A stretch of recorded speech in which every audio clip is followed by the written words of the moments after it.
Pour cette Écosse, c'est relié à l'item 230, c'est-à-dire douleur thoracique aiguë.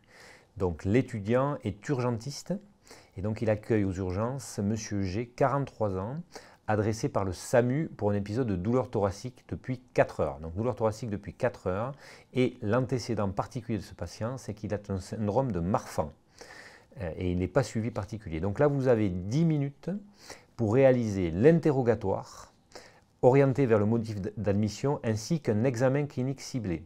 Donc à la fois l'interrogatoire et l'examen clinique, et vous pouvez demander effectivement à l'évaluateur quels sont les résultats. Donc l'étudiant doit demander et moi je répondrai. Autre question, quel est l'examen que vous réalisez en urgence? Expliquez au patient la pathologie suspectée et la prise en charge en cas de confirmation.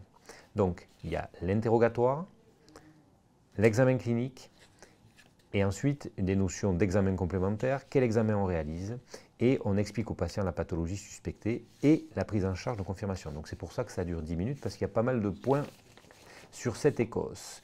Et donc, au niveau du patient, donc c'est un homme de 43 ans, qui est sportif, fumeur, et le seul antécédent particulier, c'est le syndrome de Marfan. Donc ça, c'est le point essentiel de ce patient-là, puisque ça va clairement évoquer un certain type de douleur thoracique. Donc la douleur thoracique est également assez typique, elle est au repos depuis 4 heures, intense, à type de déchirement, irradiant dans le dos, et le mot important, migratrice. C'est ça qu'il va falloir faire dire au médecin qu'effectivement la douleur est migratrice. À la fin de l'entretien, l'étudiant demandera au médecin « Est-ce que c'est grave, docteur ?» Et c'est à partir de là, effectivement, que le docteur expliquera la pathologie et la suite de la prise en charge. Et la consigne générale, c'est que vous avez très mal à la poitrine à l'arrivée du médecin. Vous êtes assis, penché en avant. Bonjour Monsieur G. Bonjour. Qu'est-ce qui vous arrive? Ah mais j'ai super mal à la poitrine là, c'est horrible. Ça fait combien de temps ça vous fait ça? Ça fait 4 heures. Ok, ça apparaît d'un coup ou progressivement? Ah, c'est arrivé comme ça et ça me prend là, c'est... Ça, vous avez l'impression que ça vous serre, ça vous brûle? Ah, j'ai l'impression que ça me déchire l'intérieur. Ok, est-ce que la douleur, vous l'avez autre part aussi au niveau de la mâchoire, du dos? Non, mais ouais, ça vient dans le dos aussi. Ouais. Ok. Et on va reprendre un petit peu votre histoire d'abord. Ok. Est-ce que vous avez des maladies en particulier? Ouais, j'ai un truc Marfan là. Le syndrome de Marfan? Vous êtes suivi pour ça, vous savez ou... Oui, je pense. Ok. Vous fumez du tabac? Un petit peu, ouais, je fume. Ok, combien de cigarettes par jour à peu près? Oh, 20. Depuis longtemps? Oh, depuis que j'ai 20 ans, quoi. D'accord. Vous avez de la tension aussi, de l'hypertension? Non, non. Du cholestérol? Non, ouais, mais je fais du sport, donc tout ça, j'ai pas. Hein. Ok, ça marche. Et au niveau des traitements, vous prenez rien de particulier? Non. Ok. Dans votre famille, il n'y a pas des soucis au niveau du cœur? Bon, pas que je sache. Ça marche. Ok. Ça vous fait très mal là? Ah ouais, mais c'est grave parce que franchement, ça fait très très mal. Hein. On va faire l'examen clinique de suite. D'accord. D'abord, je veux demander les constantes, la fréquence cardiaque. Alors la tension au bras gauche est à 18,9 et la tension au bras droit à 18,9 également. Et la fréquence cardiaque est à 97 battements par minute. La saturation?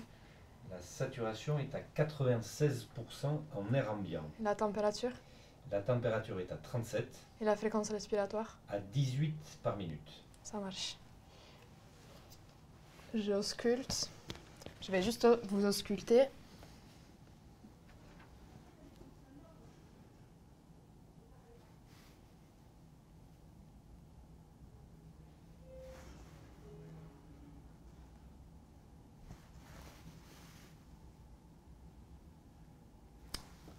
Est-ce que j'entends des bruits particuliers au niveau de quelques foyers?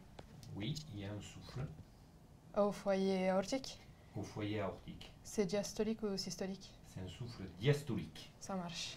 Je vais passer au poumon. Inspirez par le nez, expirez par la bouche, s'il vous plaît.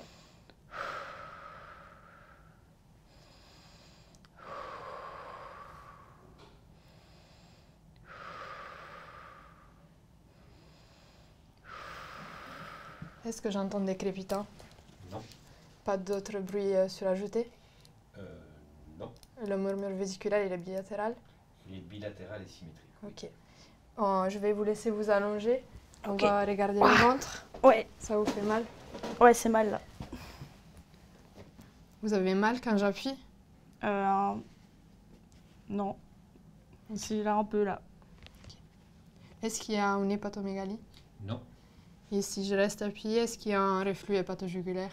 Non. Pas de turgescence jugulaire non plus? Non. Ça marche. Je vais juste regarder vos jambes. D'abord, on va palper les pouls. Est-ce qu'ils sont symétriques? Les pouls sont présents, oui. Ok. Je vais regarder s'il y a des œdèmes. Est-ce qu'il y a des œdèmes qui prennent le godet ou... Non. Ok. Est-ce que les extrémités elles sont plus froides? Non. Il n'y a pas de marbrure non plus? Non. Ok. Ok. Du coup, je pense que vous avez une rupture de la paroi de l'aorte. Et c'est grave ça? Ça pourrait être grave si elle se rend totalement. Et c'est Ok. pour ça qu'il va falloir qu'on fasse un examen d'imagerie. Ça s'appelle un angioscanner. Ça fait mal? Non, ça fait pas mal. Ok. Et c'est important qu'on le fasse rapidement pour savoir si c'est vraiment le cas. Et si c'est une dissection aortique, du coup, il va falloir aller au bloc opératoire Ok. pour réparer la paroi de votre artère. Ok, je pourrais continuer à faire du sport parce que là j'étais... Pas de suite. Oh là là, Pas de suite. d'accord. Et pour l'opération, on va vous endormir. C'est sous anesthésie générale. Du coup, vous sentirez rien. Vous serez endormi. Ok. Ça marche? Ok, je vous amène au scanner. Non, je reste ici.